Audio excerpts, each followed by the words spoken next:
everybody, and welcome back to another Pokemon Challenge video. Last time, we wrapped up our little mini-series, going down the lines of generations from Galar to Kanto, using unique and obscure Pokemon that came from those generations. Today, we're going to be using another unique and obscure Pokemon in cast form, and see how easy or how difficult it would be to beat Pokemon Fire Red only using a single cast form, and only using its signature move, Weather Ball, to deal damage. As always, guys, it would really mean the world to me if you find yourself enjoying this video at any point, to click the like button down below, and maybe subscribe to the channel, and ring that bell if you haven't done so already, so you can see more videos like this in the future. And maybe even check out the playlist containing all the challenges we've already done on the channel thus far. And shout out to these awesome people for leaving comments on previous challenge videos. Thank you so much, guys. I'm really glad you're enjoying the videos. With that being said, let's jump into this run and see if I can beat Pokemon Fire Red only using a single cast form and only using its signature move, Weather Ball, in battle to deal damage.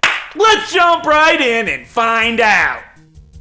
Cast form is the weather Pokemon and has the ability to change to 3 different forms with its unique ability Forecast. This changes its type and its then signature move, Weather Ball, to correspond with the weather. In harsh sunlight, it becomes a fire type. During a hailstorm, it's an ice type. And in the rain, it's a water type. During any other kind of weather, however, such as sandstorm, it remains a normal type. However, a fact a lot of people might not know, at least I didn't, is in a sandstorm, Weather Ball does change to a rock type move. I actually didn't know about this until I began writing this script. This is why I don't use Sandstorm during this challenge at all. Oops. Castform's stats are pretty abysmal, having 70 all around the board for everything, for a total of 420, which is ironic because I'm recording this on April 20th. As for the moves Castform learns, it doesn't matter.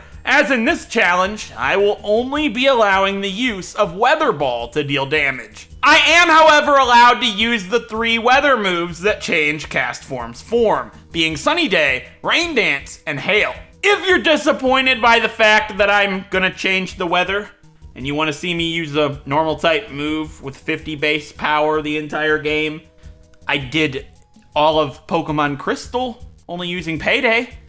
That's a normal type move that does 40 base power. Basically, I wanted to play the Weatherman. This is for fun. I already tortured myself with Payday. Castform will start with these 4 moves and will not be allowed to learn anything else the entire run. On top of that, I'm not allowing the use of any items in battle. Held items and Pokeballs to catch HM users are fair game, however. And the challenge will begin the moment I can access my PC. As always, I really hope you guys enjoyed this video. And if you do, don't forget to leave a like on it down below. With that being said, let's jump into this run and beat Pokemon Fire Red only using a single cast form and the move Weather Ball to deal damage. I begin our adventure as a young boy named Tanchak. We're a weatherman, and who better to play as than a local weatherman? And our rival's a dick! No, really, that's a famous weatherman from around here. Dick Goddard. I chose Charmander as our starter, since Blastoise is the only starter who isn't weak to one of fire, water, or ice. Upon reaching Viridian City, I open our PC and find a baby cast form named Doppler. Even being at a much lower level, I go Ice Goddard for some free experience, and then burn down the entirety of the Viridian Forest in preparation for our first gym challenge. Versus the Rock-type gym and its leader, Brock. With its Pokemon being 4 times weak to water, I predict a heavy rainstorm coming Brock's way, as Doppler drowns his Geodude and Onix in a single shot each. There's the Boulder Badge! 1 down, 7 to go. Since we're not good against water ourselves, I make sure to beat up almost every trainer from Pewter to Cerulean and grab the Helix Fossil along the way. I'm never not gonna choose the Helix Fossil in Kanto, so there's really no point in not telling you. But there is a point in telling you to go follow me on Twitter. Once we reach Cerulean City, we have another rival battle with Dick. The weather outside is frightening though. It's a wicked hailstorm, and even when the weather passes, it was just too much for Goddard. It's time for our second gym challenge versus the water type gym and its leader, Misty. While we can't do much against water types, we can make the sun shine bright and weaken them that way. Our sun-powered Weather Ball is able to one-shot Misty Staryu, but we made ourselves a fire type, making Water Pulse super effective, and it confuses us. This confusion ended up allowing for her Ace Starmie to take Doppler out, but we learned that Weather Ball's enough to two-shot Starmie, easily beating her the second attempt, and earning our second badge. There's the Cascade badge! 2 down, 6 to go. We head south of Cerulean to Vermilion City. I make sure to fight every single trainer in the surrounding areas and on the SS Anne before ruining our rival with the power of ice and obtaining the HM for cut, allowing access to the gym. The third gym challenge versus the Electric Gym and its leader, Lieutenant Surge. And I may have went overkill on the trainers. Doppler's level 35 and she burns Surge's gym down.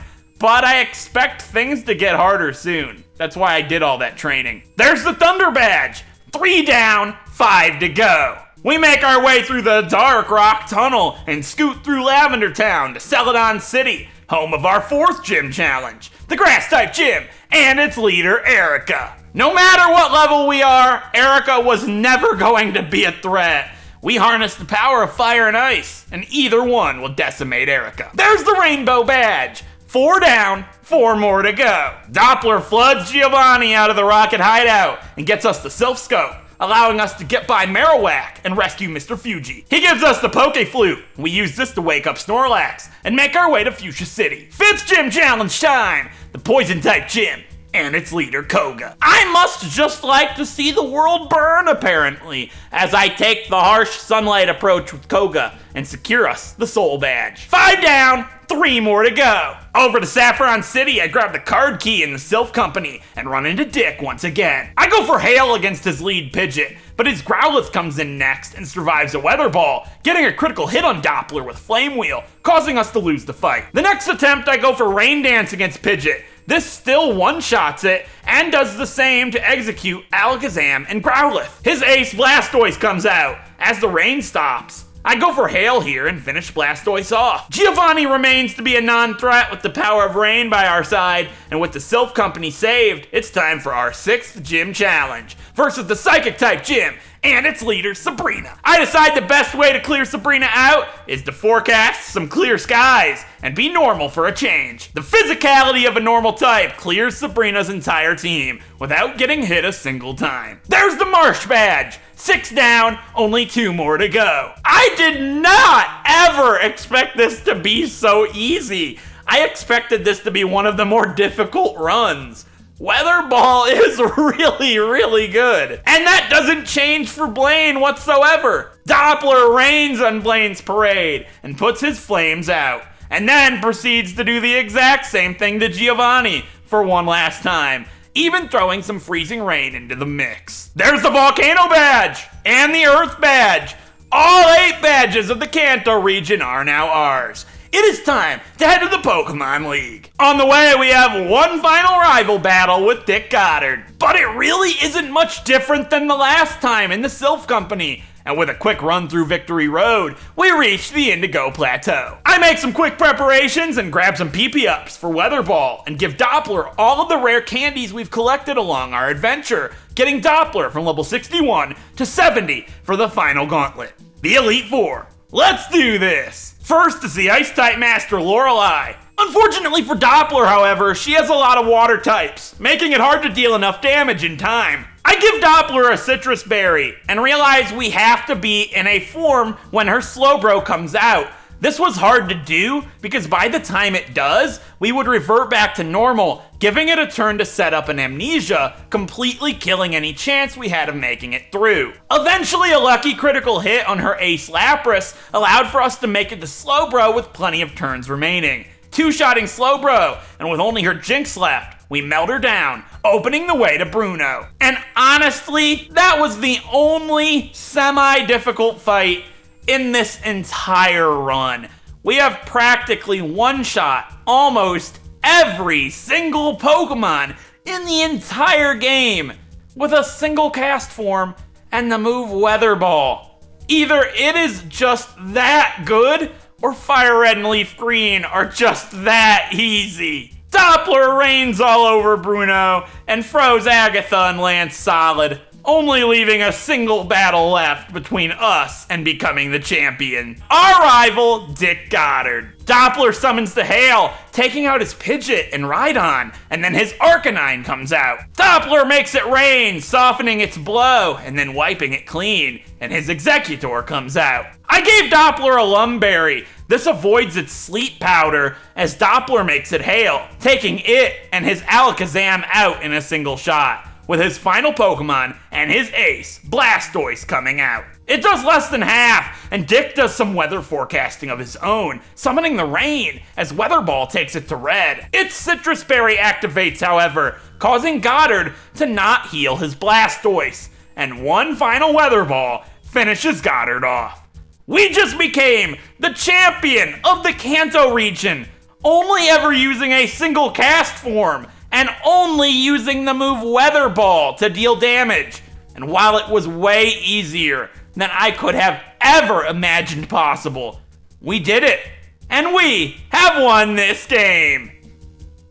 This run was a ton of fun as always, but surprisingly, insanely easy. 100 base power from Weather Ball with Stab is nothing to sneeze at. And with this being a solo run, Doppler naturally got really powerful. And in the end, it was just a really easy and clean run. I upload a Pokemon Challenge video just like this one every single weekend on Saturday, 10 a.m. Eastern Standard Time. And maybe sometimes even other days too, just like this one. So be sure to subscribe and ring that bell for more if you have not done so already. And of course, leaving a like and a nice comment down below also goes a really long way. This Saturday, we're going to be starting our brand new mini-series of Pokemon Challenge runs. One of you guys even correctly guessed what it is. Do you know who you are? If you want to see more Pokemon Challenge videos from me, be sure to check out the playlist containing all of them that I've already done on the channel over here. Or if you like Pokemon Let's Plays, I make Pokemon Wedlock videos, which is a much more difficult version of the Nuzlocke. You can find a link to the current series I'm doing right now on the channel over here, so you can catch up and watch all the way from the start. With that being said, I really hope you guys enjoyed this video as always, and hopefully I'll get to see you guys next time for another Pokemon Challenge video. Until then, hopefully I'll see you guys then.